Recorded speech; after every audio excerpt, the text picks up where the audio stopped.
بسم اللہ الرحمن الرحیم وصلی اللہ علی النبی الکریم رب اشرح لی صدری ویسر لی امری واحلل عقدۃ من لسانی یفقہوا قولی۔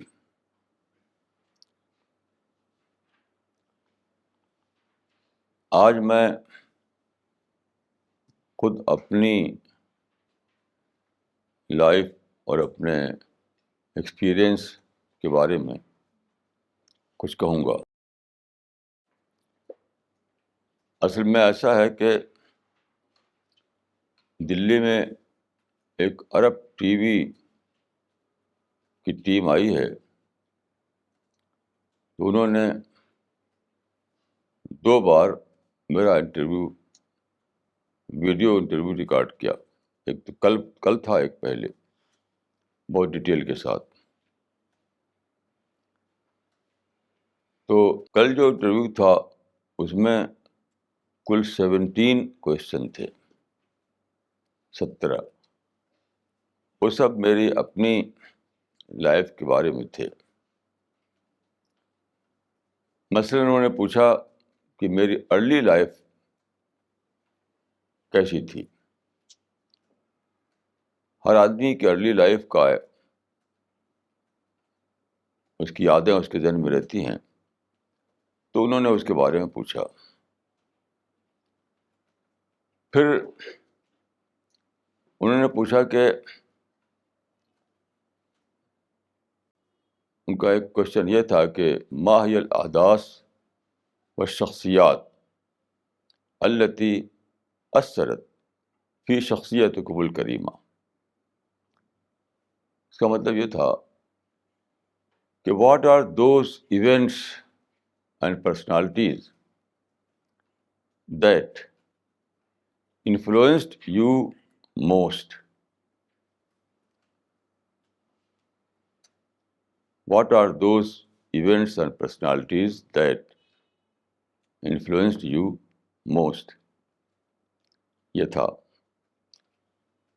اسی طرح انہوں نے یہ بھی پوچھا کہ میری جو تھاٹ ہیں، جو میری سوچ ہے، اس کے بارے میں کیا کہنا چاہوں گا۔ تو میں چاہتا ہوں کہ یہ باتیں جو میں نے کہی وہاں، تو تھوڑا ایلابوریشن کے ساتھ اس کو تھوڑا سا ایلیبریٹ کر کے میں یہاں پر کچھ باتیں کہوں۔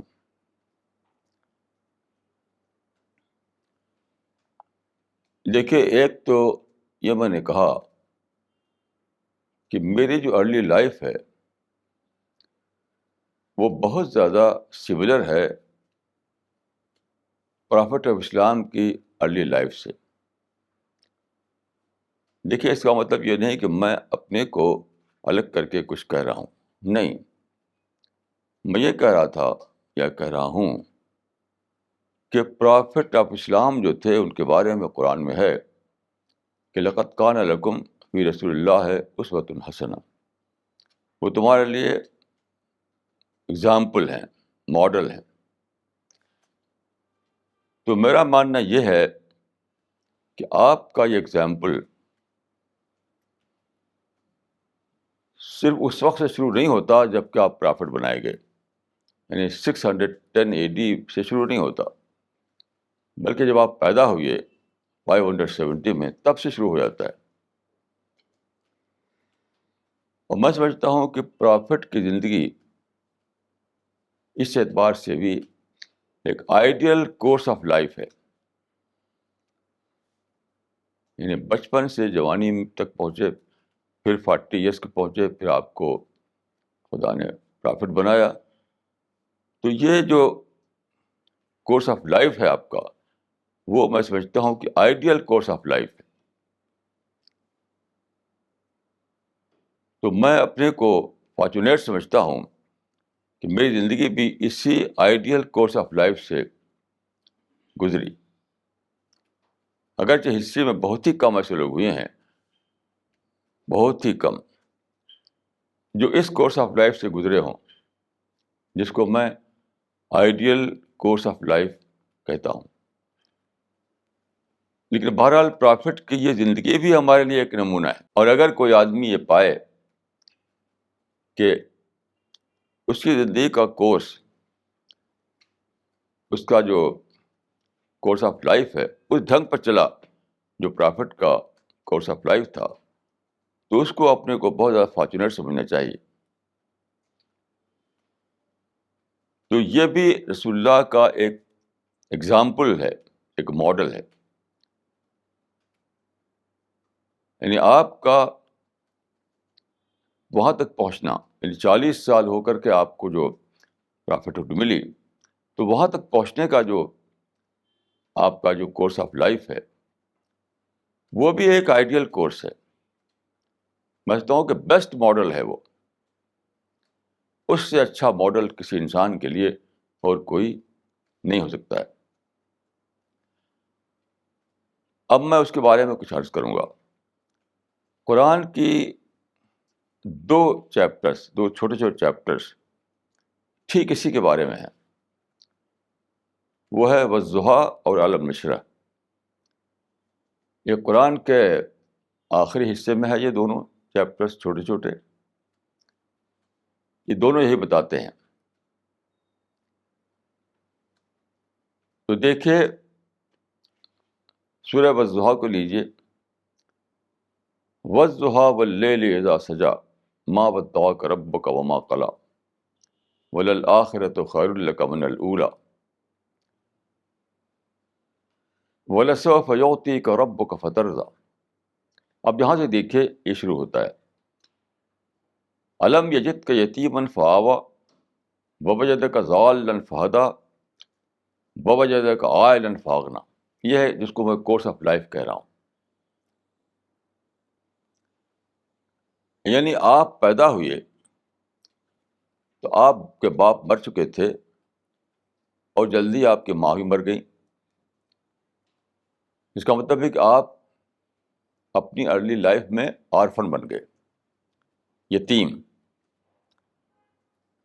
یہ تھا یعنی آپ کی زندگی کا جو کورس شروع ہوا، پہلا یہ تجربہ تھا آپ کے لیے. تو یہ بڑی انوکھی بات ہے کہ مجھے بھی ایسے ہی پیش آیا. میں جب چھوٹا تھا، بچہ تھا ابھی، تو میرے باپ کا انتقال ہو گیا. یہ انتقال ہوا دسمبر 1929 میں. دسمبر 1929 میں.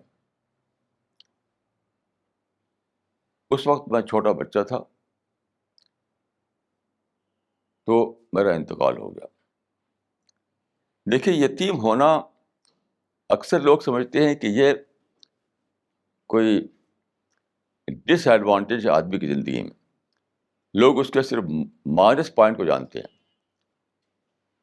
دیکھیے میرا یہ ماننا ہے کہ اگر سچ مچ یہ کوئی ڈس ایڈوانٹیج والی بات ہوتی اور یہ کوئی مائنس پوائنٹ ہوتا زندگی کا، تو رسول اللہ کو کبھی بھی ایسا پیش نہ آتا، کبھی پیش نہ آتا. اس وجہ سے میرا ماننا ہے کہ یتیم ہونا بہت بڑی بلیسنگ ہے،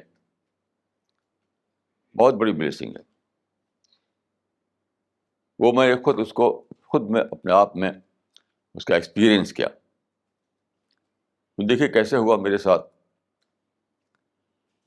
جب تک میرے باپ تھے تو میں باپ پہ جیتا تھا. یہ ساری ڈیٹیل مجھے میری ماں نے بتائی کہ باپ کی داڑھی تھی تو اس کی داڑھی سے کھیلنا، ایسے ہی کر کے ان کی داڑھی سے کھیلتا تھا میں، اپنی گود میں بیٹھتا تھا میں، خوب بولتا تھا ان سے. تو میرا جو تھا باپ تک تھا، اور جو ریسٹ آف دا ورلڈ ہے اس سے نہیں تھا. میرے لیے ساری دنیا بس باپ تھی. اچھا جب باپ کو ہٹا دیا گیا تو کیا ہوا؟ باپ کو ہٹا دیا گیا تو میں ریسٹ آف دا ورلڈ سے جڑ گیا، جس سے میں کٹا ہوا تھا. گویا کہ باپ میرے لیے ایک بفر بنا ہوا تھا، بفر. اب کیا ہے سوچنا، سورج کو، چاند کو، چڑیا کو، درخت کو، اور وہاں ایک دریا تھی، کنور ندی، وہاں جاتا تھا میں. نیچے سے جڑ گیا میں. باپ جب ہٹ گئے تو ساری میری بڑا انٹرسٹ جڑ گیا ریسٹ آف دا ورلڈ سے. میں گاؤں میں رہتا تھا اس زمانے میں. گاؤں میں کوئی نہ روڈ تھی، نہ کوئی ٹریفک تھا، کچھ بھی نہیں تھا. وہاں جلسہ جلوس بھی وہاں نہیں ہوتا تھا، کوئی پیپر بھی وہاں نہیں آتا تھا. ایک جس کو کہتے ہیں ریموٹ ولیج. تو میں جب تک باپ تھے تو باپ میں جڑا ہوا تھا. باپ ہٹ گئے تو میں نیچر سے جڑ گیا. یہ میری زندگی کا بہت ہی بڑا واقعہ ہے، کیونکہ مجھے انسپریشن نیچر سے ملنے لگا. جو انسپریشن مجھے ملتا تھا پہلے صرف باپ سے. باپ جانتے ہیں کہ پیمپرنگ کرتا ہے ہر باپ. میرے باپ بھی پیمپرنگ کرتے تھے. تو بچے کو جو تجربہ ہوتا ہے باپ کے ہوتے ہوئے، وہ صرف ایک تجربہ ہوتا ہے، پیمپرنگ پیمپرنگ پیمپرنگ. کوئی دوسرا تجربہ نہیں. وہی میرے ساتھ ہوتا تھا. میرے باپ ہر وقت مجھ کو رکھتے اپنے ساتھ، بہت زیادہ مجھ کو مانتے تھے. میں شوخی کرتا تھا، ایسی داڑھی پکڑ کھینچتا تھا تو وہ خوش ہوتے تھے، ہنستے تھے. تو باپ جب تک تھے تو میری سب کچھ باپ میں جیتا تھا میں. باپ ہٹ گئے تو میں نیچر میں جینے لگا. اب ہر چیز میرے لیے ایک کوشچن بننے لگی. یہ دریا کیا ہے، یہ آسمان کیا ہے، یہ چاند کیا ہے، یہ سورج کیا ہے. جیسے مجھے یاد ہے کہ رات کو دلی والے ایک سین کو بالکل نہیں جانتے، کسی بھی شہر والے. وہ کیا رات کو ٹوئنکل ٹوئنکل لٹل اسٹار والا جو سین ہوتا ہے، جگمگاتے ستارے، وہ نہیں جانتے دلی کے لوگ یا بڑے بڑے شہروں کے لوگ. وہاں پر کیا تھا؟ وہاں پر کوئی ایئر پولوشن نہیں تھا، کچھ بھی نہیں، بالکل. تو رات کو جب میں سوتا تھا، بہت بڑا آنگن تھا چارپائی پر، تو دیر تک میں آسمان کو دیکھتا رہتا تھا. دیر تک جگمگاتے ہوئے ستارے. ایک عجیب بیوٹی ہوتی ہے اس میں، بیوٹی، گرینڈیئر، گلوری، گریٹنس، بہت ساری چیزیں. تو ظاہر ہے کہ اس زمانے میں میرا یعنی میں اتنا میچور ہوا نہیں تھا. لیکن آپ اچھی طرح سمجھ لیجیے کہ بچپن میں بھی آدمی سب کچھ انکانشیسلی ایکوائر کرتا ہے. جو بات کو کانشیسلی دنیا سے لیتا ہے وہ. تو بات کو جو چیز میں نے کانشیسلی دنیا سے لیا، اس زمانے میں اس کو انکانشیسلی لے رہا تھا. اس طریقے سے دیکھیے، میرا وہاں گھر کے باہر ایک ہم لوگوں کا گارڈن تھا، باغ تھا. تو وہاں پر ہمارے یہاں چمیلی اور بیلے کے پیڑ لگے ہوئے تھے. تو میں شام کو جاتا، وہاں سے کلیاں توڑتا تھا، کلیاں، بیلے کی کلیاں یا چمیلی کی کلیاں. اب لاتا میں عام طور پر سوتا تھا آنگن میں. اب بستر بچھا کر کے جو تکیا بنا ہوتا تھا، تکیے کنارے میں نے وہ کلیاں رکھ لیا. اب میں سو رہا ہوں، وہ کلیاں کھل رہی ہیں. جب میری نیند کھلتی تھی تو میں دیکھتا تھا تو وہ ساری کلیاں جو شام کو کلی ہوتی تھی، صبح کو پھول بن چکی ہوتی تھی.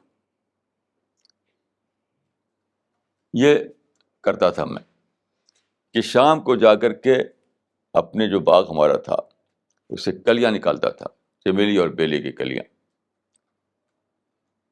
اور اپنے تکیے کے سہارے رکھتا تھا.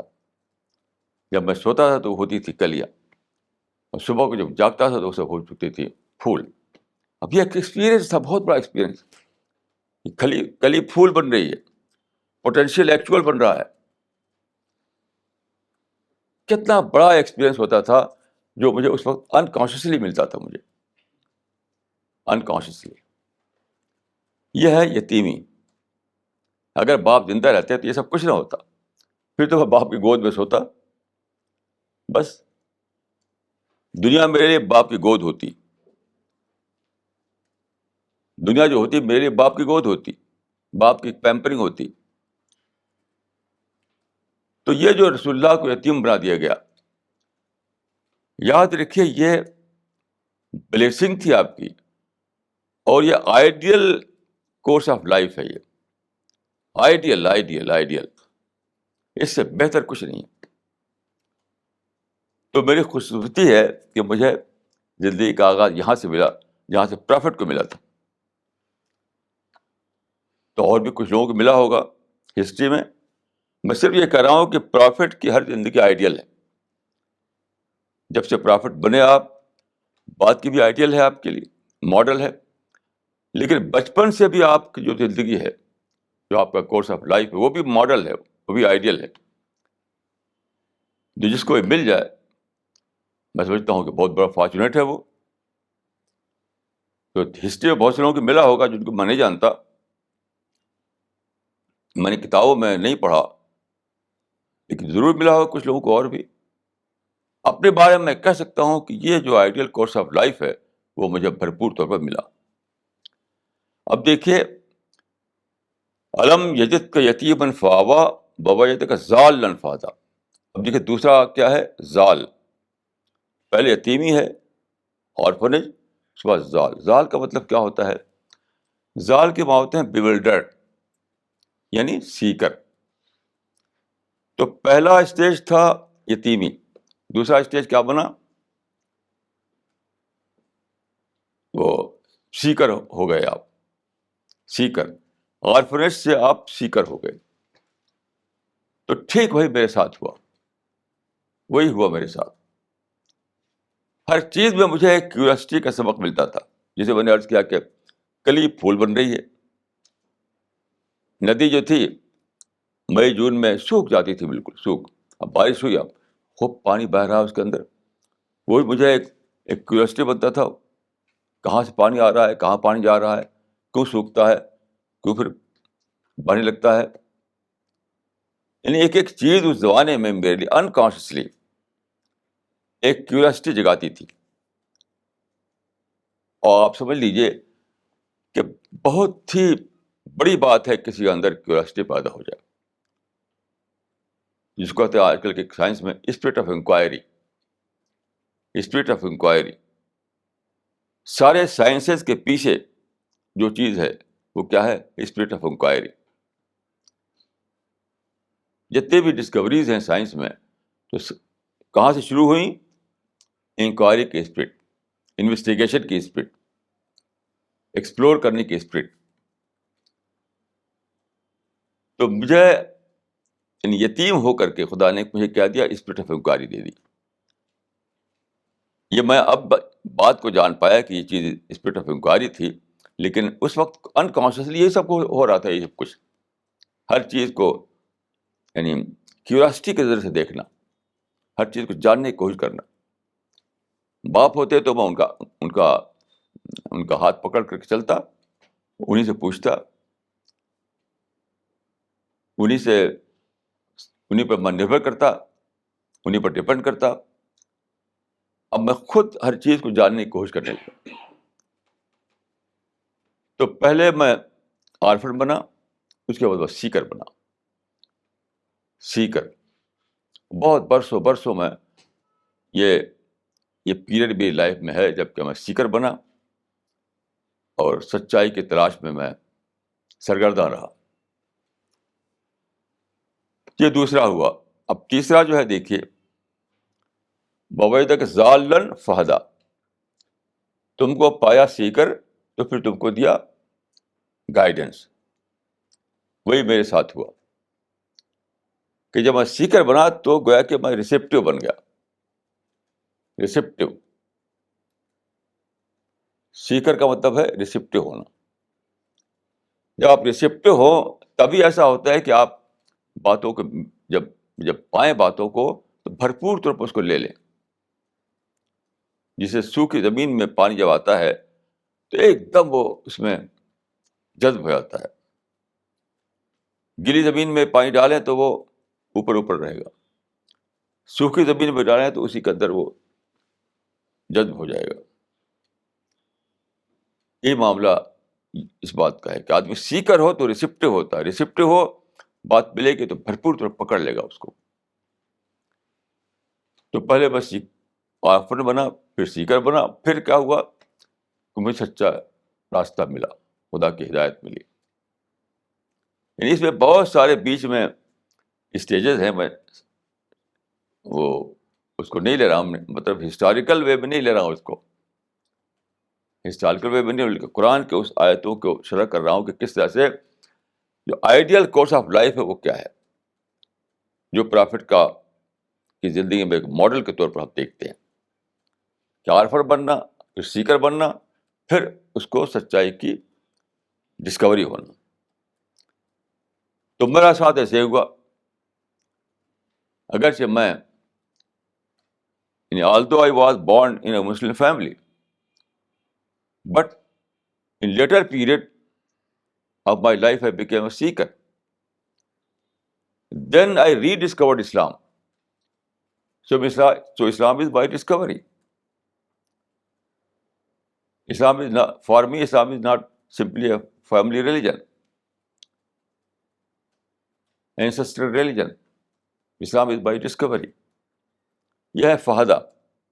پرافٹ کے لیے فہدہ جو ہے یہاں پر تم کو سیکر کے پیریڈ سے گزرے تو خدا نے تم کو گائیڈنس بھیج دی، سچائی بھیج دی.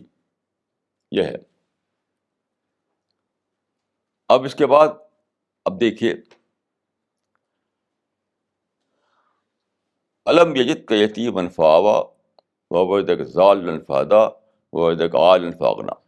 یہ بھی ایک وہ ہے، ووجدک عائلا فأغنیٰ، یعنی تم کو پایا محتاج تو تم کو غنی کر دیا. یہ کیا ہے؟ یہ بہت بڑی بات کی طرف اشارہ ہے کہ پرافٹ کو فیملی کی طرف سپورٹ ملا شروع سے آخر تک. پہلے عبد المطلب سے ملا، پھر ابو طالب سے ملا، پھر خدیجہ سے ملا. یہ پورا جو پیریڈ آپ کا ہے، یہ پورے پیریڈ میں آپ کو فیملی کا سپورٹ ملتا رہا. دیکھیے ایک بات سمجھ لیجئے کہ دنیا میں دو قسم کے لوگ ہوتے ہیں. ایک وہ جو کہ پیدا ہوئے اور کچھ اپنا سیکھا، اس کے بعد کھانے کمانے میں لگ گئے. ایک یہ لوگ ہوتے ہیں، ان کے لیے ضرورت نہیں کوئی ان کا سپورٹ بنے، یہ تو خود ہی اپنا سپورٹ بن جاتے ہیں. ان کو کسی سپورٹر کی ضرورت نہیں ہے. کہیں جاب کریں گے، کہیں بزنس کریں گے، کچھ کریں گے تو اپنی ارننگ وہ خود کریں گے. وہ ایک اور ٹائپ کے لوگ ہوتے ہیں جن کے اندر جاگ آتی ہے سچائی کی تلاش. جیسے فانی تھے، فانی بدایونی، وہ کچھ کر نہیں سکے، اسی لیے اگرچہ وہ شاعری کرتے تھے، لوگوں نے ان کو پہچانا نہیں. میں نے ایک مضمون، ایک آرٹیکل لکھا تھا ان کے بارے میں، ایک پیپر ان کے کلام کو لے کر کے. تو اس کا کیپشن تھا فانی حقیقت کی تلاش میں سرگرداں. تو بیچارے مر گئے، ان کو سچائی نہیں ملی، تو وہ کچھ کر نہیں سکے، نہ بزنس کر سکے، نہ جاب کر سکے، نہ کچھ کر سکے، نہ کچھ کر سکے. یوں ہی پریشان مر گئے اس کے بعد. تو ایک وہ لوگ ہوتے ہیں جو بہت جلد زندگی کے نقشے میں اپنی جگہ بنا لیتے ہیں، چاہے بزنس نقشہ ہو، انڈسٹری کا ہو، جاب کا ہو، ایگریکلچر ہو، ہارٹیکلچر ہو، اس میں اپنی جگہ بنا لیتے ہیں اور پھر کھانے کمانے لگتے ہیں. پھر اس طرح اپنی زندگی کا لائیولیہڈ اس میں پا لیتے ہیں خود ہی. لیکن ایک اور لوگ ہوتے ہیں جو ریلیٹیولی بہت کم ہوتے ہیں کہ ان کا سب سے بڑا کنسرن ہوتا ہے سچائی، the truth. What is the truth with A capital T. تو وہ کھانے کمانے کا کام کر نہیں پاتے، ان کا دل نہیں لگتا ان چیزوں میں، وہ کر نہیں پاتے. تو ان لوگ اسٹینڈ نہیں کر پائیں گے اگر انہیں سپورٹ سسٹم نہ ملے، کیونکہ دو میں سے ایک کا ان کا ریزلٹ ہوگا. یا تو فانی بدانیوں کی طرح یوں تڑپ کے مر جائیں گے، یا پھر وہ کمپرومائز کر لیں گے، چھوڑ دیں گے اپنا وہ کنسرن. یعنی ایسا آدمی سکسیسفل طور پر اپنی زندگی کورس پورا کرے، سچائی تک پہنچے، اس کے لیے ضروری ہے کہ اس کو کوئی سپورٹ دے، اکنامک سپورٹ، کیونکہ وہ نہ گھر بنا پائے گا، نہ وہ پیسہ کما لے گا، کچھ بھی نہیں کر سکتا ایسا آدمی. تو ایک چاہیے جو اس کا سپورٹ بنے. تو رسول اللہ ایسے ہی تھے کہ وہ کچھ نہیں کر پاتے، یعنی کوئی کسی کا اور کام ان کا جی نہیں لگتا تھا. تو انہوں نے زندگی کا جو کورس اختیار کیا سچائی والا، ایک مشن تک جو پہنچ رہا تھا، اس میں ضرورت تھی کہ آپ کو ایک سپورٹ سسٹم ملے. بغیر سپورٹ سسٹم کے وہ اسموتھلی چل نہیں سکتا تھا، وہ بریک ہو جاتا، ٹوٹ جاتا. تو آپ کا جو سپورٹ سسٹم بنا وہ فیملی. یاد رکھیے فیملی ہی وہ انسٹیٹیوشن ہے جو کسی کے لیے سپورٹ سسٹم بنتا ہے، اور کوئی نہیں بنتا. یہ یونیک اللہ تعالیٰ کا انتظام ہے کہ فیملی کو ایک خاص طرح کا وہ لگاؤ ہوتا ہے، کسی اور کو نہیں ہوتا وہ لگاؤ، کوئی اور لگاؤ نہیں، کسی اور کے اندر وہ لگاؤ ہو نہیں سکتا ہے. تو نیچرل وے میں صرف فیملی ہی سپورٹ دیتی ہے آدمی کو. تو یہ اللہ تعالیٰ نے میرے ساتھ نظام کیا جو پرافٹ کے ساتھ ہوا تھا، کہ میری فیملی شروع سے اب تک میرا سپورٹر بن گئی. میں ابھی تک پوری فیملی کے سپورٹ پہ چل رہا ہوں یہاں سے وہاں تک، بچپن سے لے کر اب تک. اسی لیے میں اپنے جو جرنی تھی میری سچائی کی طرف، سچائی کو ڈسکور کرنا، میں کتنی لمبی عمر میں نے بتا دی اسٹڈی میں. پہلے اسلام کے لٹریچر پڑھنا، اس کا کلاسیکل لٹریچر پڑھنا، ڈائریکٹ طور پر عربک لینگویج سے پڑھنا اس کو، پھر انگلش سیکھنا، پھر انگلش میں ویسٹرن لٹریچر کو پڑھنا. یہ ساری اس میں تو مجھے 40 سال بیت گئے. تو ظاہر ہے کہ اگر میں جاب کرتا، بزنس کرتا، تو یہ میں چلا نہیں سکتا تھا یہ کورس. تو رسول اللہ کو جو فیملی سے ملا تھا سپورٹ سسٹم، خدا کا شکر ہے کہ مجھے وہ ملا. اس لیے میں چلتا رہا. یہ ایک آسپیکٹ کا یہ ہے ووجدک عائلا فاغنا، اس سے یہ ملتا ہے. اچھا، دوسری بات جو انہوں نے پوچھی مجھ سے کہ ماہر احداث اور شخصیات التی اثرت فی شخصیت کو الکریمہ، کہ وہ کون سی پرسنالٹیز ہیں، وہ کون سے ایونٹس ہیں، پرسنالٹیز ہیں جو آپ کی زندگی میں ان کا انفلوئنس بہت زیادہ ہے. وہ جاننا چاہتے تھے کوئی مسلم شخصیت ہے. میں نے کہا کہ بھائی نہیں، کوئی بھی مسلم شخصیت نہیں ہے جس کا میں نام لے سکوں، ایک بھی نہیں. دیکھیے، جب میں لوگوں سے کہتا ہوں تو وہ حیرانی ہوتی ہے، کیونکہ آپ جانتے ہیں کہ ہر ایک کے پاس ایک نام ہوتا ہے. جتنے لوگ بھی مسلمانوں میں جو بڑے بڑے بنے، جو ان کو کہ فیم ملی یا کچھ بھی، ان سے آپ بات کریں تو کوئی نہ کوئی شخصیت ان کو نام لیتے ہیں. وہ میں کسی شخصیت کا نام نہیں لے پاتا. تو لوگوں کو بہت عجیب معلوم ہوتا ہے یہ، مگر یہ عجیب بات نہیں ہے، بالکل نیچرل بات ہے. دیکھیے قصہ کیا تھا، میں نے ان سے بتایا بہت ڈیٹیل کے ساتھ کہ مدرسے کے ایجوکیشن کے بعد جب میں آیا تو میرے فیملی میں انگلش ایجوکیشن تھی. فیملی میں ہمارے بہت ہی قریبی دوست تھے مسٹر عتیق احمد انصاری. انہوں نے لکھنؤ میں لاماٹیئر کالج میں پڑھا تھا. لاماٹیئر اسکول میں ان کی اسکولنگ ہوئی، لاماٹیئر کالج میں پڑھا انہوں نے، وہیں سے انہوں نے انگلش سے ایم اے کیا، انگلش لٹریچر سے. پوری یہاں سے آتے کہ ایجوکیشن ان کی انگلش میں ہوئی تھی. اب وہ لاہور میں رہتے ہیں، تو ہم لوگ ہر وقت ساتھ رہتے تھے. تو جب میں مدرسے سے آیا، اب مجھے لگا کہ میرے ان کے درمیان ایک انٹلیکچوئل گیپ ہے. میں ان کے مائنڈ کو ایڈریس نہیں کر پاتا تھا کہ وہ پڑھتے تھے کتاب، انگلش کتابیں پڑھتے تھے، بہت زیادہ پڑھا کرتے تھے، بہت شوق تھا پڑھنے کا ان کو. تو میرے پاس جو تھا یعنی جو میں نے سیکھا تھا مدرسے میں وہ سب ٹریڈیشنل ہو گیا تھا ان کے لیے.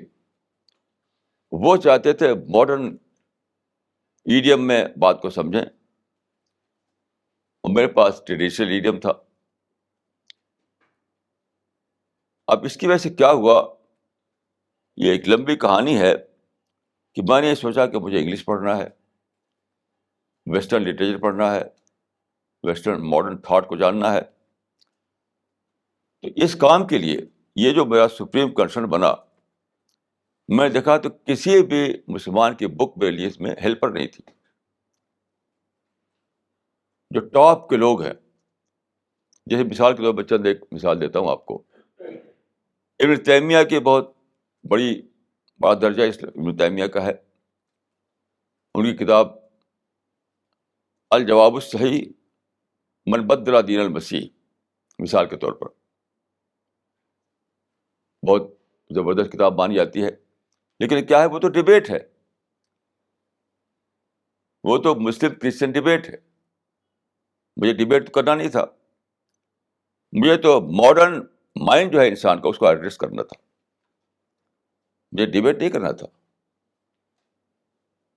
ایسے ہی دیکھیے, شاہ اللہ کی بہت زیادہ ویل نون کتاب ہے حجت اللہ البالغہ, وہی موٹی سی ہے, بہت بڑا درجہ مانا جاتا ہے اس کو میں نے کم سے کم 3 بار پڑھا. وہ میرے لیے اس کام میں ہیلپر نہیں بن سکتی. کیوں؟ اس میں کیا ہے, اسلام کے جو احکام ہیں, فقہی احکام خاص طور پر, اور جو احکام ہیں, تو اس کا ٹریڈیشنل وے میں اس کی انہوں نے حکمت بیان کی ہے. اسلام کی حکمتیں ٹریڈیشنل فریم ورک میں, اسلامی جو ٹیچنگس ہیں ان کی حکمتیں ٹریڈیشنل فریم ورک میں بتائی ہیں انہوں نے, مطلب نماز کی, روزے کی, حج کی, زکوٰۃ کی, یہاں تک کہ سترہ کی, جہاد کی وغیرہ کی. تو پوری کتاب جو ہے ٹریڈیشنل, یعنی ان لوگوں کو اپیل کر سکتی ہے جو سائنٹیفک دور سے پہلے ٹریڈیشنل فریم ورک میں جیتے تھے. میرا وہ کنسرن نہیں تھا. میں تو ماڈرن مائنڈ جو ہے, ماڈرن مائنڈ, اس کو ایڈریس کرنا تھا مجھے. اس کے لیے اس میں کچھ بھی نہیں تھا. اس طرح سے مولانا علی میں کتاب بہت مشہور ہے, ماذا خسر العالم بانحطاط المسلمین. وہ بھی میرے لیے کچھ نہیں تھا, کیونکہ سارا اس میں کیا ہے, مسلمانوں کا انحطاط, مسلمانوں کا ڈکلائن کیسے ہوا, اور اس سے ان کے خیال کے مطابق دنیا کو کیا نقصان پہنچا. وہ زیادہ تر پولیٹیکل اور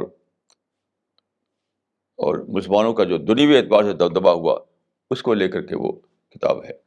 وہ بھی میرا کنسرن نہیں تھا. اس میں ہی مجھے وہ چیز نہیں ملتی تھی جو ماڈرن مائنڈ کو ایڈریس کرنے والی ہو. ایسی ان کی کتاب بہت مشہور ہے, علامہ اقبال کی, reconstruction of religious thought in Islam. وہ میرے مطلب کی کتاب نہیں, کیونکہ وہ تو اجتہاد پر ہے. میرا مسئلہ اجتہاد نہیں تھا, میرا مسئلہ تھا ماڈرن مائنڈ کو ایڈریس کرنا. اس میں مجھے کچھ بھی نہیں ملا. اس کتاب میں کم سے کم 2 بار پڑھا ہوگا. ایسی ساری کتابوں کا حال ہے. تو میں نے ان کو بتایا, جو بہت تعجب ان کو ہوا, کہ کرسچنس کے بکس میں مجھے بہت زیادہ فائدہ ملا. مثلا سب سے پہلے جو مجھے ملی جو چیز, جس سے مجھے مائنڈ کو ایک بہت بڑی ایک لائن ملی سوچنے کی, وہ تھی سر جیمس کی کتاب مسٹیریس یونیورس. اس میں وہ اس کو ڈسٹرائے کیا ہے اس نے. آج کل جو مانا جاتا ہے کہ کاز اینڈ ایفیکٹ, آج کل آپ لوگوں کو سنیے لوگوں کی باتیں تو سمجھتے ہیں کہ بس سارا معاملہ کاز اینڈ ایفیکٹ ہے, پرنسپل آف کازیشن. یہ ساری یونیورس جو ہے پرنسپل آف کازیشن میں چل رہی ہے, کاز اینڈ ایفیکٹ پر. اس کو ڈسٹرائے کر دیا اس نے, اور بہت بڑا سائنٹسٹ ہے وہ. اب یہاں پر مجھے ایک چیز ملی کہ جن سے میں ملتا تھا وہ یہی کاز اینڈ ایفیکٹ کی باتیں کرتے تھے کہ خدا کی ضرورت ہی کیا ہے, ہم کیا کریں خدا کو لے کر کے. اب تو پرنسپل آف کازیشن جو ڈسکوری ہوئی ہے سائنس میں, وہ کافی ہے ہمارے لیے. وہ ساری یونیورس ایکسپلین ہو رہی ہے اس سے. تو بہت ہی بڑا سائنٹسٹ ہے سر جیمس جین, اسے اس کو ڈسٹرائے کر دیا. اب یہ بات مجھے وہیں ملی, اسی کتاب میں, اور تو کہیں ملی نہیں. ایسے دیکھیے جولن ہکسلی کی کتاب ہے کہ مین اسٹینڈس الون, مین اسٹینڈس الون. اس میں دکھایا اس نے کہ یہ تو پہلے زمانے کی بات تھی کہ ہم کو خدا کو ماننا پڑتا تھا, اب خدا کی ضرورت ہی کیا ہے, اب سائنٹیفک ایج میں ہیں اور بس ہمارا سویلائزیشن, ہمارا سائنس, ہمارے ماڈرن نالج میں کافی ہے ہمیں, اور کچھ نہیں ضرورت ہمیں. ہماری ڈیموکریسی, اس پر بہت اچھی کتاب لکھی ہے ایک امریکن سائنٹسٹ نے, کریسی موریسن نے, man does not stand alone. بہت ہی بھرپور جواب دیا اس میں اس کا, man does not stand alone. اب یہ کتاب میں نے پڑھی تو وہ مجھے جو ماڈرن مائنڈ جو کوشچن کرتا ہے وہ مجھے اس کتاب میں ملا تھا, اور جواب مجھے کہاں ملا, کریسی موریسن کی کتاب میں. تو مجھے بہت ہی خوشی ہوئی. اس پوری کتاب کو میں نے کئی بار پڑھا, کیونکہ اس میں میرا مسئلہ حل ہوتا تھا.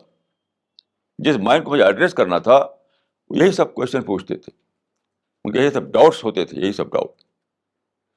اس ڈاؤٹ کو کلیئر کیا کریسی موریسن نے اس کتاب میں کہ man does not stand alone. بہت زبردست کتاب.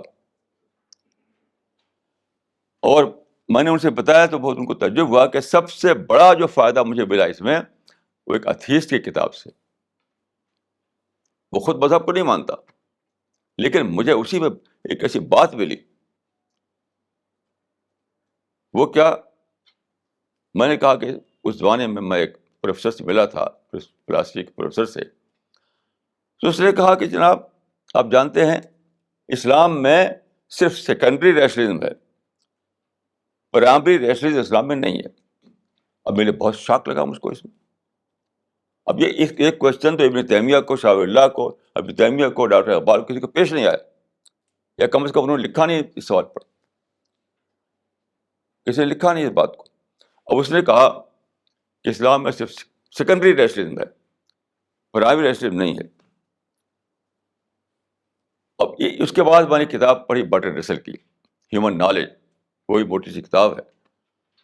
اس نوشن کو اسے ڈسٹرائے کر دیا ہے, مذہب کے ریفرنس میں نہیں, ایک تصور کے ریفرنس میں. یہ کہا جاتا ہے کیونکہ لاجیکل پازیٹیوزم جو تھا پہلے, اس میں یہ مانا جاتا تھا,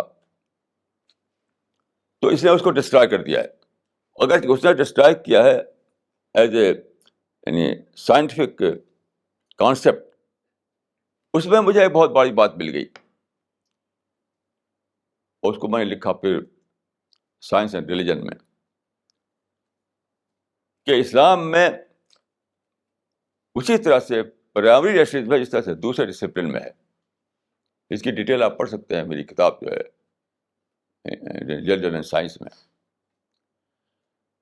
اس طرح سے بہت ساری کتابیں ہیں جو ان لوگوں نے لکھی ہیں جو نان مسلم تھے, کرسچن تھے, لیکن وہ چونکہ سائنٹسٹ تھے, انہوں نے ماڈرن ایجوکیشن لی تھی, وہ جانتے تھے کہ آج کے کوشچن کیا ہے. اس سے مجھے فوڈ ملا, اس سے مجھے کلو ملا. اس کو لے کر کے میں نے اپنے کتابوں میں اس کو شامل کیا, اس بات کو. تو یہ ہے, اور بھی بہت سارے اس میں آسپیکٹ ہیں, لیکن یہ میں ایک بات جو میں نے کل کہی تھی ان سے, کہ یہ جو میں کہتا ہوں کہ کسی مسلم رائٹر سے مجھے کچھ نہیں ملا, تو آپ اس کو اچنبھا نہ سمجھیے, کیونکہ میرا جو کوشچن تھا وہاں وہ مجھے اس کا نہیں ملتا تھا, ملا مجھے دوسرے لوگوں کی کتابوں میں. تو بہرحال یہ اس کا یہ ایک آسپیکٹ ہے. میں انشاءاللہ کسی اور مجلس میں اس کے دوسرے آسپیکٹ بتاؤں گا آپ کو, جس میں بھی یہ باتیں بہت ساری باقی ہیں. لیکن میں یہ کہوں گا کہ اگر آدمی سیکر بنے, میں یہ کہوں گا کہ آئیڈیل کورس آف لائف جو ہے وہی ہے جو رسول اللہ کے ساتھ بیتا. آئیڈیل کورس آف لائف جو میں نے عرض کیا کہ سورہ وضحا میں آپ پڑھ سکتے ہیں، سورہ النشر میں پڑھ سکتے ہیں آپ، اور تاریخ میں کچھ لوگ ہوئے ہوں گے جنہوں کو یہ آئیڈیل کورس آف لائف نہیں ملا ہو، لیکن میں اپنے بارے میں کہہ سکتا ہوں کہ میں ٹھیک ٹھیک اسی کورس سے گزرا، اور مجھے اللہ تعالیٰ نے بہت زیادہ فائدہ دیا، اور میری دعا ہے کہ ہر ایک کو یہ فائدہ ملے، یہ کورس آف لائف ہر ایک کو ملے تاکہ وہ سچائی تک پہنچے۔ اقول قولی ھذا واستغفر اللہ لی ولکم اجمعین۔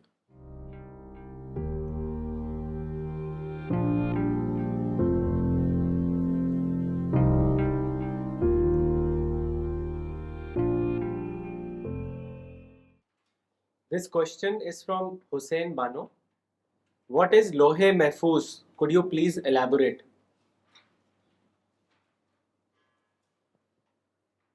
لیکن لوح محفوظ جو ہے، قرآن میں یہ لفظ آیا ہے، لیکن اس کی کوئی ایک کمنٹری نہیں ہے، کوئی ایکسیپٹڈ کمنٹری نہیں ہے۔ تو میں سمجھتا ہوں کہ اس طرح کی جو باتیں ہیں اس کے بارے میں بہت زیادہ، یعنی اس کو بہت زیادہ اسپیسیفائی کرنے کی کوشش نہیں کرنا چاہیے۔ اسپیسیفک میننگ اس کی کیا ہے یہ ہم کو نہ قرآن سے پتہ ہوتی ہے نہ حدیث سے، اسی لیے کمنٹری جو اس کی گئی ہے اس میں بہت زیادہ کئی رائے ہیں۔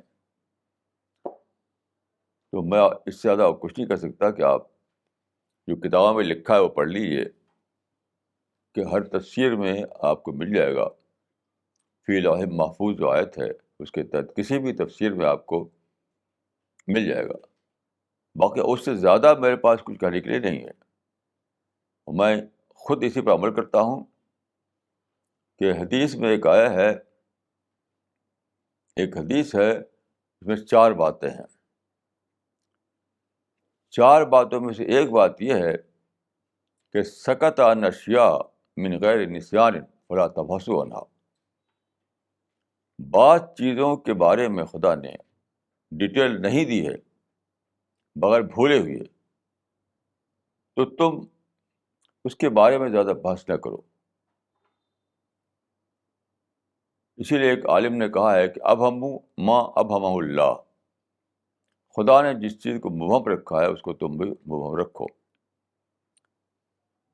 تو اس طرح کی چیزیں کے بارے میں میری کوئی بھی الگ رائے نہیں ہے، وہی جو آپ کتابوں میں لکھا ہوا ہے آپ پڑھ سکتے ہیں۔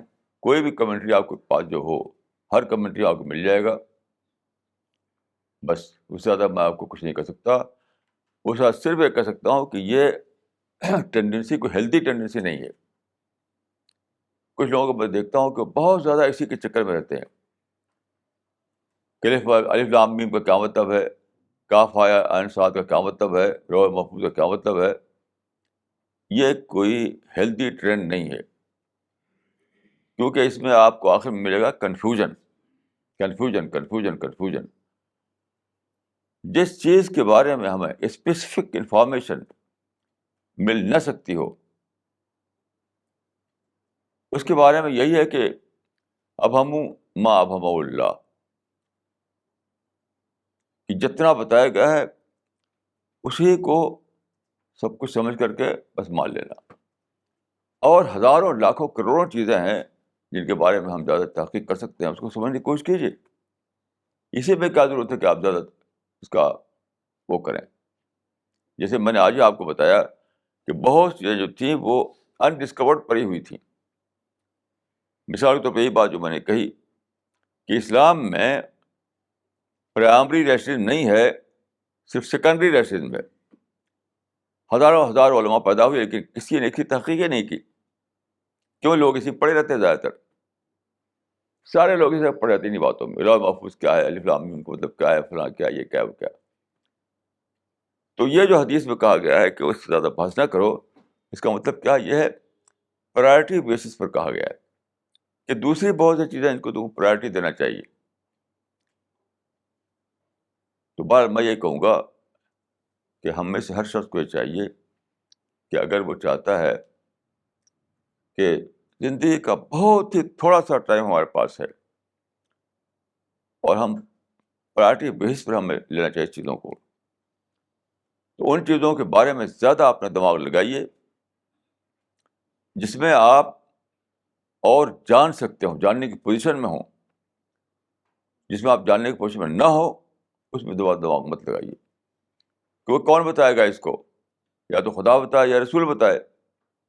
اور خدا نے اور رسول نے بتایا نہیں تو ہم آپ کہاں جھانک کے دیکھیں گے آسمان میں؟ ہمارے پاس کون سی دوربین ہے, کون سی ٹیلیسکوپ ہے کہ ہم دیکھیں کہ آسمان میں کیا ہے لوح محفوظ؟ تو میں کہوں گا کہ کوئی ہیلدی ٹرینڈ نہیں ہے. ان چیزوں کے بارے میں مجمل طور پر مان لیجیے اور ہزاروں دوسری چیزیں جو ہیں ان پہ تحقیق کیجیے, اس میں اسٹڈی کیجیے, اس میں باتوں کو سمجھنے کی کوشش کیجیے. یہ میری رائے ہے. This question is from Naeem Mirza. Kindly give some tips for inner peace, contentment and happiness. یہ بہت ہی یونیورسل کوشچن ہے. ہر آدمی یہ کوشچن کرتا ہے. میں سمجھتا ہوں کہ ریلیجس آدمی, سیکولر آدمی, مسلم, نان مسلم, اور سب اسی میں ہیں. لیکن دیکھیے یہاں پہ آپ سمجھ لیجیے اچھی طریقے سے کہ اس کا صحیح جواب کیا ہے, صحیح آنسر کیا ہے. صحیح آنسر یہی ہے کہ آپ اس بات کو جانیں کہ کچھ چیزیں اس دنیا میں اچیویبل ہیں, کچھ اچیویبل نہیں ہیں. یہ سارے لوگ جو ہیں, چاہے مسلم ہو, نان مسلم ہو, انڈین ہو یا American who, they are trying to achieve what is not achievable in this world. This leads to confusion and discontentment. سارے لوگوں کا ایک ہی ہے کہ جو چیز اچیویبل نہیں ہے اسی کے پیچھے دوڑتے ہیں. صرف کنٹینٹمنٹ ہی میں آپ کو پیس مل سکتا ہے اور کسی چیز میں نہیں. کنٹینٹمنٹ یعنی جو ہے اس پر اپنے آپ کو قناعت کر لینا. کنٹینٹمنٹ اچیومنٹ میں نہیں ہے. دیکھیے دو ورڈ ہیں, ایک اچیومنٹ, ایک کنٹینٹمنٹ. اسی دو ورڈ کو سمجھ لیجیے آپ کہ ایک یہ ہے کہ آپ جو کچھ آپ کے ڈیزائرز ہیں, جو کچھ آپ کی چاہت ہے, اس کو آپ اچیو کرنا چاہیں. یہ پاسبل نہیں ہے, چاہے آپ انڈیا میں رہیں, چاہے امریکہ میں رہیں, یورپ میں رہیں, کہیں جائیں, اچیو نہیں کر پائیں گے آپ. دوڑتے ہیں لوگ یہاں سے وہاں, وہاں سے وہاں, صرف اس لیے کہ اپنے ڈیزائر کو فلفل کر سکے. وہ کبھی فلفل نہیں ہوتی, نہ یہاں ہوتی, نہ امریکہ میں ہوتی, نہ یورپ میں, نہ کہیں. تو پریشان کے پریشان رہتے ہیں. پھر بھی ہم تو ہی انڈیا میں پوری طریقے سے ہم کو پیس ملا ہوا ہے, پیس آف مائنڈ. لوگوں کو باہر باہر جا کر بھی نہیں ملتا. تو دیکھیے اچھی طرح سمجھ لیجیے کہ پیس آف مائنڈ اس کو ملے گا جو یہ جان لے کہ جو کچھ ہم چاہتے ہیں وہ ملے گی صرف پیراڈائز میں, دنیا میں نہیں.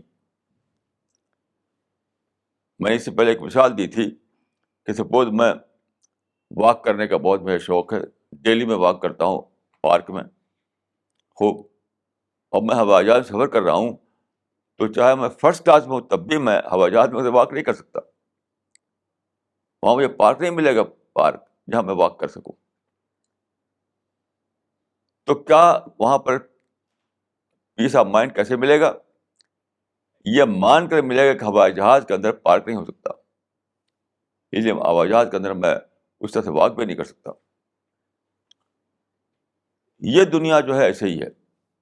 یہ دنیا خدا نے بنائی ہے اس لیے نہیں کہ یہاں اپنی ڈیزائر کو آپ پورا کریں. یہ دنیا ہے ٹیسٹنگ گراؤنڈ. یہاں ہر چیز ٹیسٹ پیپر ہے. آپ کے پاس ہیلتھ ہے تو بھی ٹیسٹ پیپر ہے, آپ بیمار ہیں تب بھی ٹیسٹ پیپر ہے, آپ پور ہیں تب بھی ٹیسٹ پیپر ہے, ویلدی ہے تب بھی ٹیسٹ پیپر ہے, پاور ہے تب بھی ٹیسٹ پیپر ہے, پاور لیس ہے تب بھی ٹیسٹ پیپر. جو کچھ بھی ہے وہ ٹیسٹ پیپر ہے. جیسے کوئی لوگ گھر بناتے ہیں تو لکھ دیتے ہیں ہاذا من فضل ربی. بالکل غلط ہے یہ. گھر کسی کے لیے فضل رب نہیں ہے, وہ ٹیسٹ پیپر ہے وہ بھی. تو جب تک آدمی اس بات کو نہ جان لے کہ چین اور سکون اور پلیجر اور کمفرٹ ملے گا صرف پیراڈائز میں, تب تک وہ پریشانی رہے گا. بلین ڈالر بھی اس کو چین نہیں دے سکتا ہے, نہ کسی کو دیا ہے. ہم تو ڈیلی پیپر میں پڑھتے ہیں, ڈیلی جن کو فیم ملی, جن کو پاور ملا, جن کو پیسہ ملا, سوسائڈ کرتے رہتے ہیں اور وہ سلیپنگ پل کھا کر سوتے ہیں.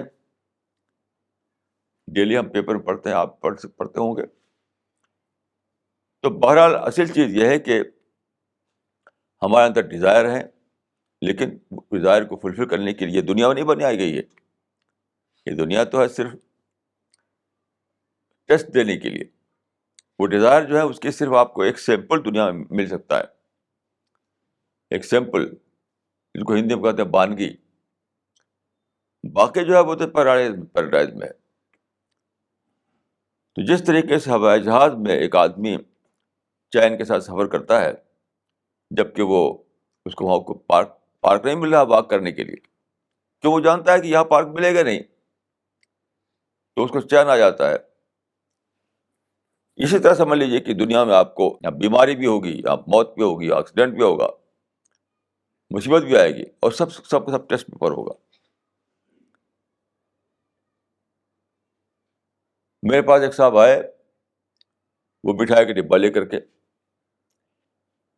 تو انہوں نے بتایا کہ میں نے پوچھا کہ بھائی آپ کے حالات. انہوں نے کہا کہ صاحب بہت میرے پر لون ہو گیا ہے, یہ ہے وہ ہے, دعا کیجیے کہ میرا لون جو اتر جائے. تو میں نے کہا کہ لون ہے تو آپ یہ مٹھائی کیوں لائے ہیں؟ بھائی لون ہے تو مٹھائی کیوں لائے میرے لیے؟ اپنے پیسے کو آپ لون اتارنے لگائیے. تو پتہ کیا چلا کہ ان کی ماں بیمار تھی, اس کے علاج میں انہوں نے پتہ نہیں کتنا سارا خرچ کر دیا پیسہ, لون لے کر. اب ماں تو مر گئی, اب لون دینے کے لیے پھنسے ہوئی ہیں اسی میں. دیکھیے میں آپ کو عرض کرتا ہوں ایک بہت بڑا میرا تجربہ, کہ سب سے بری مصیبت دنیا میں پیمپرنگ ہے. پیمپرنگ, یہ ماں اور باپ جو ہے پیمپرنگ کر کے ایک آرٹیفیشیل محبت ڈال دیتے ہیں آپ کے دل میں. بس میری ماں تو کیا چیز ہے, ڈائمنڈ ہے, میرا باپ تو ڈائمنڈ ہے. تو یہ جو بنا دیتے ہیں پیمپرنگ کی وجہ سے کہ سب سے بڑی چیز تو میرا باپ ہے, سب سے بڑی چیز تو میری ماں ہے, حالانکہ کچھ بھی نہیں. جیسے ماں, جیسے اور عورت ہے ویسے آپ کی ماں, جیسے اور مرد ویسے آپ کے باپ. لیکن پیمپرنگ کی وجہ سے ایک جھوٹا کرائٹیرین پیدا ہو جاتا ہے کہ سب سے بڑی چیز تو میری ماں ہے, سب سے بڑی چیز تو میری باپ ہے. ہر باپ آدمی کو اپنا ڈائمنڈ دکھائی پڑتا ہے, ڈائمنڈ باپ. ہر ماں آدمی کو ڈائمنڈ مدر دکھائی پڑتی ہے. یہ سب فالس کانسیپٹ ہے مدرہڈ کا اور فادرہڈ کا, فالس کانسیپٹ. اسی کی وجہ سے انہوں نے اتنا پیسہ خرچ کر دیا ماں کے لیے. میری ماں. ارے بھائی میری ماں وہی مرے گی, وہی مرنے کے دنیا میں پیدا ہوئی ہے. کیوں آپ لون لے کر اس کے لیے آپ نے, میں بہت ان کو ڈانٹ ڈپٹ لگائی کہ آپ کی ماں کیا مرنے والی نہیں تھی؟ اتنا پیسہ آپ نے خرچ کر دیا, پھر مرد وہی کہ مری کہ نہیں مری, بچا لیا آپ نے کیا اس کو؟ تو آدمی کو بہت ہی نارمل وے میں رہنا چاہیے.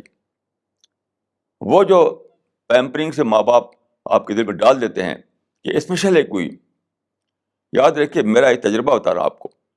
ہر آدمی کے اندر یہ کیا ہوتا ہے کہ میرا باپ اسپیشل ہے, میری ماں اسپیشل ہے. کوئی اسپیشل نہیں ہے, کوئی اسپیشل نہیں ہے. اسی لیے لٹا دیتا ہے اپنے آپ کو اس ماں باپ کے پیچھے وہ, اور پھر ماں باپ مر جاتے ہیں. تو میں نے ان کو بہت ڈانٹ ڈپٹ لگائی ان کو جو آئے تھے میرے پاس. میں نے کہا ایک پیسہ آپ مت خرچ کیجیے. عید آنے والی تھی, عید میں آپ کوئی نیا کپڑا مت بنائے اپنے لیے نہ اپنے بچوں کے لیے, سارا پیسہ لگائیے لون اتارنے میں. تو میں بہرحال اپنے تجربے کی بنا پر بہت زیادہ خلاف ہوں اس بات کے جو کہتے ہیں پیمپرنگ, لاڈ پیار, کیونکہ اس سے مصنوعی قسم کا کرائٹیرین بنتا ہے, مصنوعی کرائٹیرین انسان کے اچھے ہونے کا. ہر آدمی اسے پھنسا ہوا ہے.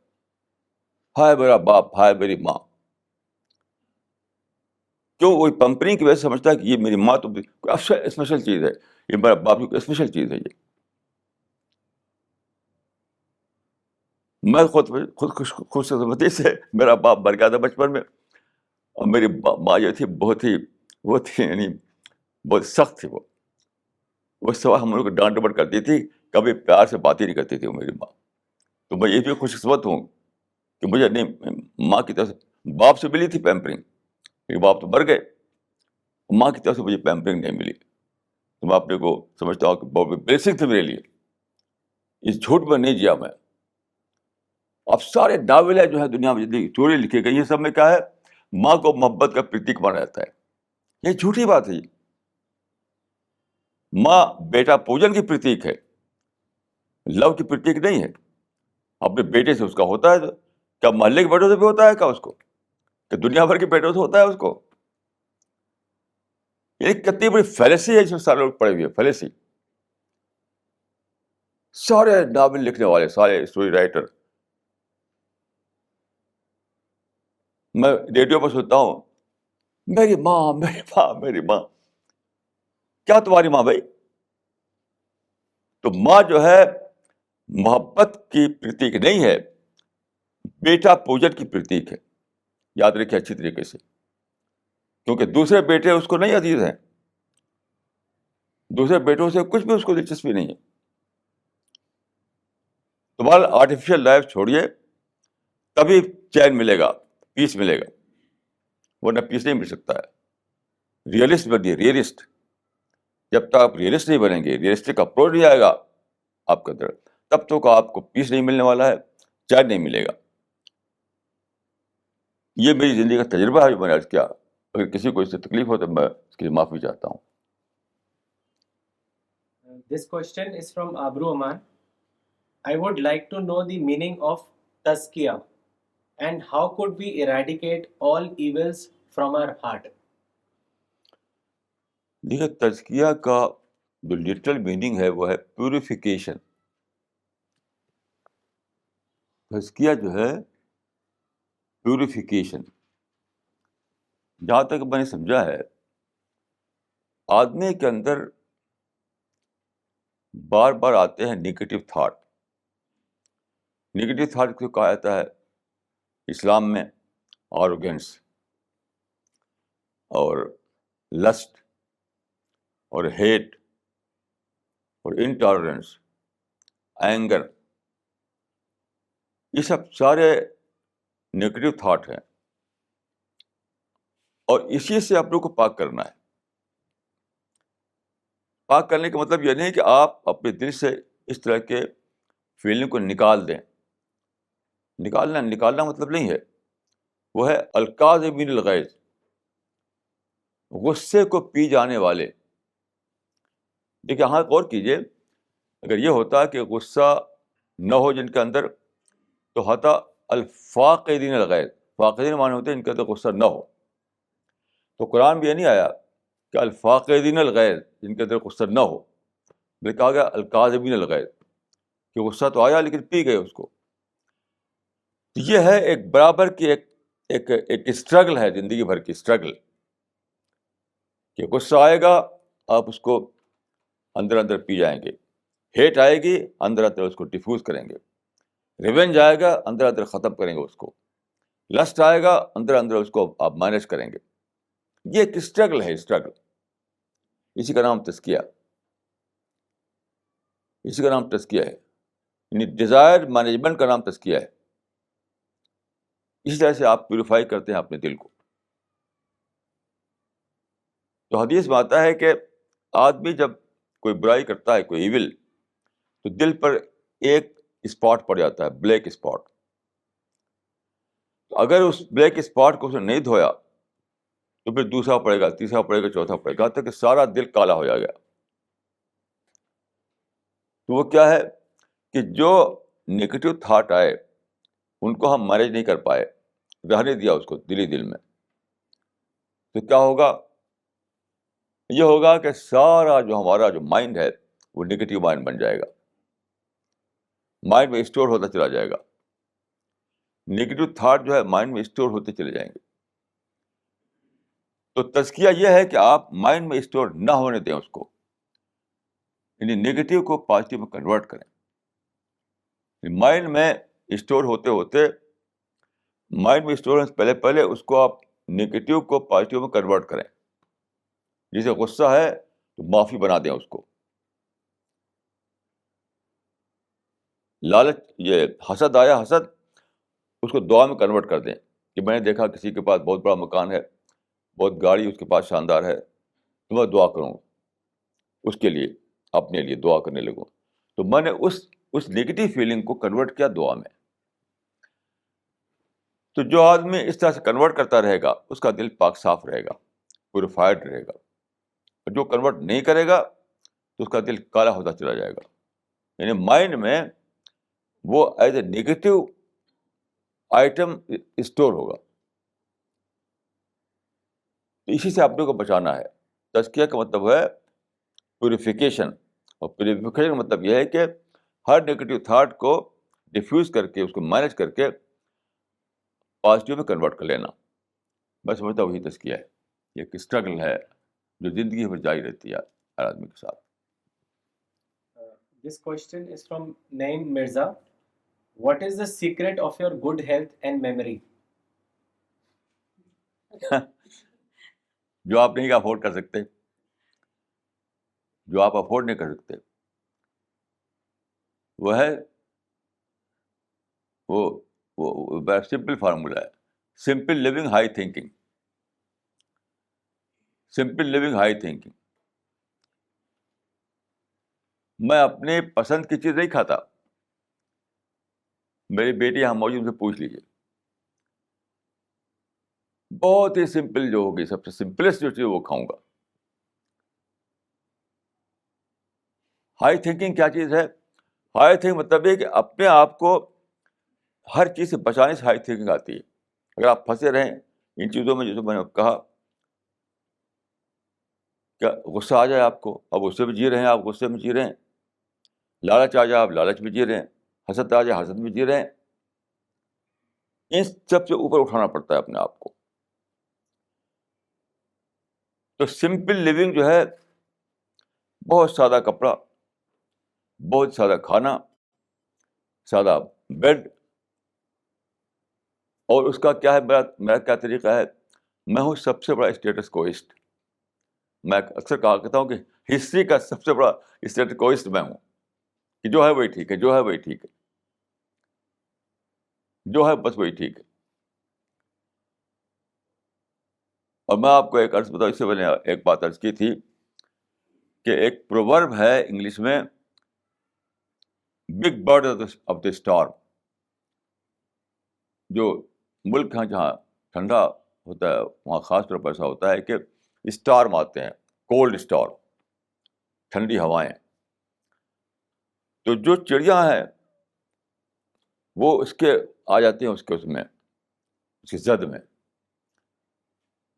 تو کیا ہوتا ہے، اب جو چھوٹی چڑیاں ہیں بیچاری زیادہ اڑ نہیں سکتی، وہ سب مر جاتی ہیں.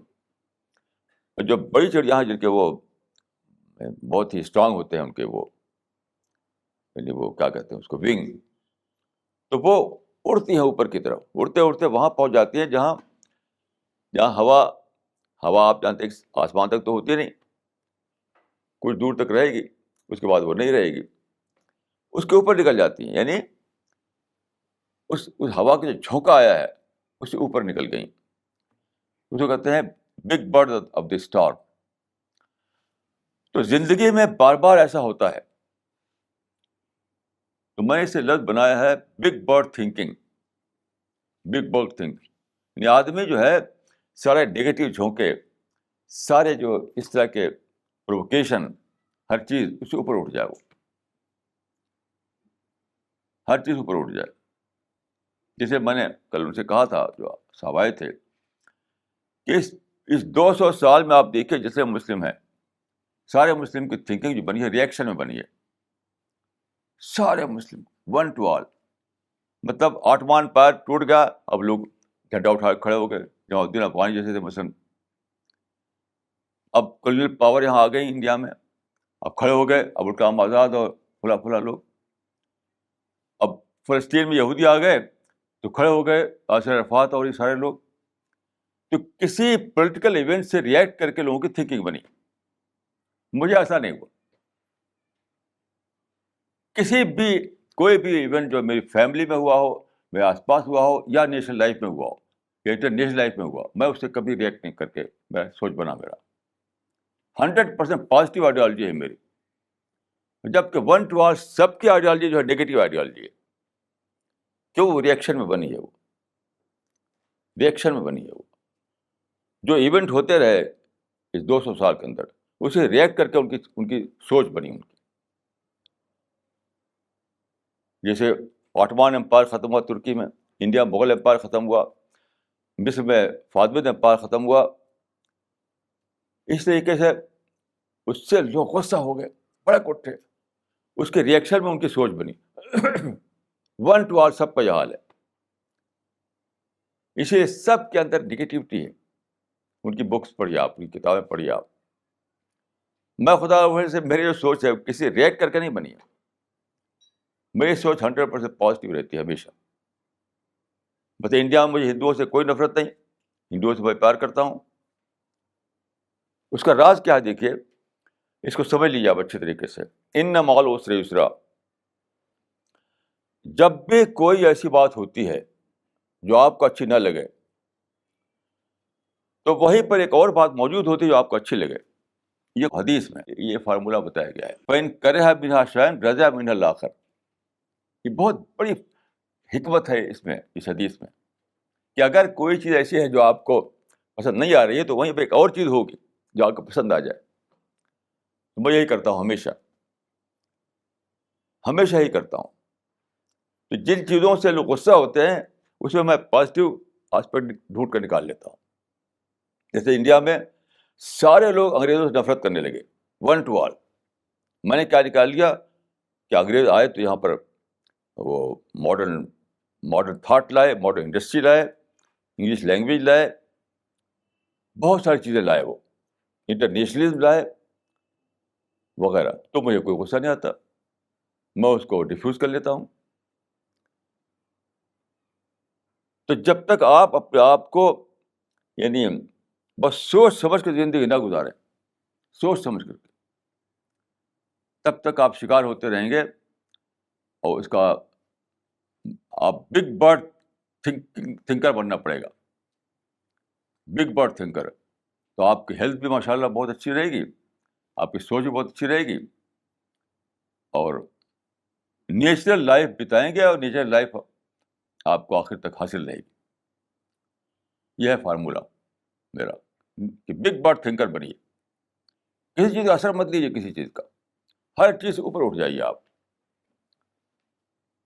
مجھے ڈیلی ایسی باتیں میرے ساتھ ہوتی ہے جو مجھے یعنی اندر سے غصہ دلائیں، لیکن میں اسی سیکنڈ میں ڈیفیوز کر دیتا ہوں. اسی سیکنڈ ڈیفیوز کرتا ہوں. تو بس یہ آرٹ سیکھ لیجیے، اور میں کوئی ایکسیپشن نہیں ہوں. ہر آدمی اس آرٹ کو سیکھ سکتا ہے، ہر آدمی اس آرٹ کو سیکھ سکتا ہے. Any more questions? Papa. Why it's so easy to react negatively? Because we find very, very rare examples of people who react positively to any situation. میں تو کہوں گا کہ بات الٹی ہے.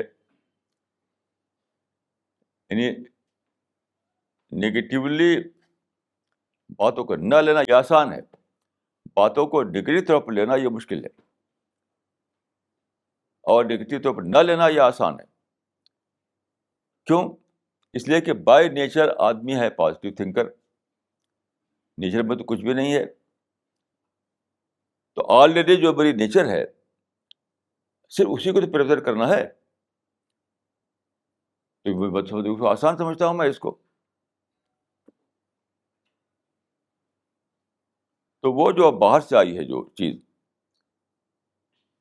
وہ اس کو میں اگنور کروں یہ تو زیادہ آسان ہے. اور اگنور نہ کر کے اس کو لے لوں تو زیادہ مشکل چیز ہے. دوسرا میرا تجربہ یہ ہے کہ کوئی بھی جو نگیٹو اٹیک ہوتا آپ کے اوپر، جیسے غصہ آ گیا آپ کے اندر، لالچ آ گیا، حسد آ گیا، ریونج آ گیا، انٹالرنس آ گیا، کوئی بھی نگیٹو چیز نے حملہ کیا آپ کے اوپر، تو یاد رکھیے، یہ میرا تجربہ ہے کہ سیکنڈوں کا معاملہ ہوتا ہے، وہ سیکنڈوں کا معاملہ ہوتا ہے. یعنی آپ تھوڑی دیر کے لیے اس کو آپ برداشت کر لیجیے، تھوڑی دیر کے لیے، پھر نیچر اس کو ڈیفیوز کر دے گی، نیچر ڈیفیوز کر دے گی. یعنی نیچر بالکل تیار ہے، ویل اکوپڈ ہے اس کو ڈیفیوز کرنے کے لیے. کچھ سیکنڈ دیں اس کو آپ. میرا تجربہ ہے کہ آدھا منٹ کافی ہے، 30 سیکنڈ. 30 سیکنڈ بالکل آپ ریئیکٹ نہ کریں، اپنے کو سنبھال لیں. تو نیچر وہاں پر، دیکھیے میں آپ کو ایک واقعہ عرض کروں گا حدیث کا. رسول اللہ صلی اللہ علیہ وسلم کا واقعہ سنیے. ایک بار تو ایسا ہوا کہ ایک آدمی نے، آپ کے ساتھی تھے حضرت ابوبکر، ان کو برا برا کہنا شروع کیا. تو حضرت ابوبکر جو تھے وہ چپ چاپ سنتے رہے. جب بہت کہا، اس نے بہت کہا، تو انہیں بھی غصہ آ گیا، وہ بول دیے. وہ جب بول دیے وہ، تو رسول اللہ وہاں سے چلے گئے. وہ بھی کھڑے تھے لیکن چلے گئے. تو بات کو حضرت ابوبکر سے ملے رسول اللہ سے کہ بھئی آپ، جب تک وہ بول رہا تھا تب کھڑے تھے آپ، میں بولا تو آپ چلے گئے، تو آپ نے کیا کہا؟ یہ لینگویج جو ہوتی ہے، یہ ریلیجس لینگویج ہے، اس کو آپ کو ڈھالنا پڑتا ہے دوسری لینگویج میں. آپ نے کہا کہ جب تک تم چپ تھے تب تک اینجل وہاں تھا جو تمہاری طرف سے بول رہا تھا. وہ جب تم بولے تو اینجل چلا گیا، اینجل چلا گیا تو میں بھی چلا گیا. اس کو دیکھیے، کوئی مسٹیریس بات نہیں ہے، کوئی مسٹیریس بات نہیں ہے. یہ بس یہی ہے کہ جو میں نے عرض کیا کہ ایک میکینزم ہے آپ کے اندر، ایک میکینزم ہے آپ کے اندر، ویل اکوپڈ میکینزم ہے وہ ڈیفیوز کرنے کے لیے. لیکن آپ کو تھوڑا سا اس میں 30 سیکنڈ آپ کا رول ہوتا ہے. اس 30 سیکنڈ، اس وقت آپ کس طریقے سے اپنے کو روک لیں، چپ کر لیں، اپنے کو برداشت کر لیں، تو فوراً کیا ہوگا کہ وہ آ جائے گا، وہ نیچر کا جو میکینزم ہے. اس طرح سے اس کیس میں کیا ہے کہ جب تک وہ آدمی برا بلا کہہ رہا تھا، حضرت ابوبکر چپ رہے تھے، تو اس کا اندر کا میکینزم جو تھا اس کو وہ کر رہا تھا، اس کا کانشیس جو ہے برا بتا رہا تھا، تم کیسے آدمی ہو. وہ بیچارے چپ چاپ کھڑے ہیں، تم بولے چلے جا رہے ہو، بولے چلے جا رہے ہو. تو اس کا اندر کا جو میکینزم ہے، جو ہم کانشیس کہتے ہیں، وہ اس کو بول رہا تھا. اب جب حضرت وہ بول دیا، تب تو پھر وہ میکینزم جو ختم ہو گیا، ڈسٹرب ہو گیا. اب تو ایگو جاگ پڑا، ایگو. یعنی جب تک یہ چپ تھے تب تک کانشیس جاگا ہوا تھا. جب حضرت ابوبکر چپ تھے نا، تو ان کا کانشیس جاگا ہوا تھا، اور جب یہ بول پڑے تو اس کا ایگو جاگ پڑا. یہ ہے اس کا مطلب. تو آپ کا جو حکیم لوگ مانتے ہیں طبیعت مدبر بدن، کیا باڈی کے اندر خود ایک میکینزم ہے جو آپ کی ہیلتھ کی وہ کرتا ہے. اسی طریقے سے آپ کے باڈی کے اندر خدا نے میکینزم رکھا ہے. آپ کو 30 سیکنڈ دینا پڑتا ہے. آپ کی کنٹریبیوشن 30 سیکنڈ کا ہے، وہ دے دیجیے آپ. اس کے بعد آپ میریکلس رزلٹ دیکھیں گے. آپ میریکل میں نے خدا کو اس راز کو پکڑ لیا ہے، اس راز کو پکڑ لیا ہے. جیسے کہ میری وائف تھی، وہ بیمار چل رہی تھی بہت دنوں سے. تو جو آدمی بیمار ہوتا ہے نا، تو اس کو کیا ہوتا ہے، جھجلاہٹ پیدا ہو جاتی ہے، جھجلاہٹ ہر بیمار کو. اب میں ان کمرے میں گیا، پوچھا میں نے کہ بھائی کیسی طبیعت ہے، آپ کو کیا پڑی ہے، آپ کو کیا فکر ہے میری. اب وہ اسی طرح بولتی تھی. میں کیا کرتا تھا، میں کچھ بھی نہیں بول کر کے چپ چاپ سے چلا جاتا تھا اپنے ادھر بالکنی جو میری لمبی سی ہے، اس میں میں واک کرنے لگتا تھا، اور ڈیفیوز ہو گیا.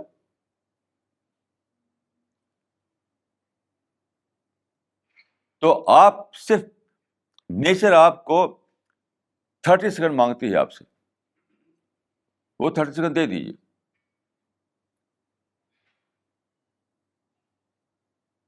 میں نے یہاں ایک وکیل صاحب رہتے ہیں کنگ کیمپ میں, ایک ہندو وکیل جو اس کے مرڈر کیس کرتے ہیں, وہ مرڈر کیس, انہوں نے بتایا مجھے کہ میں 25 برس سے مرڈر کیس کر رہا ہوں. تو ایک تو پروفیشنلس ہوتے ہیں, پروفیشنلس ان کی بات الگ ہے. عام طور پر جو مارکاٹ ہوتی ہے, تو انہوں نے کہا کہ میں نے اب تک کسی ایک کو بھی نہیں پایا جس کے اندر ریپینٹنس نہ آیا ہو, ریپینٹنس میں نے غلط کام کیا, ریپینٹنس. تو اسے کیا, وہی 30 سیکنڈ جو ہے اسے چپ نہیں رہا, وہ اس 30 سیکنڈ میں اس نے ٹیر کر دبا دیا. جھگڑا ہوا آپس میں, تو 30 سیکنڈ میں اسے ٹیر کر جگا دیا. اس سے سپریشن ہوتا ہے, ایسے طلاق ہوتا ہے, ایسے مرڈر ہوتا ہے, یہ سب کچھ ہوتا ہے. تو نیچر کو آپ 30 سیکنڈ دیجیے, اور اس کے بعد انشاءاللہ آپ نارمل لائف بتائیں گے, normal life, no problem at all.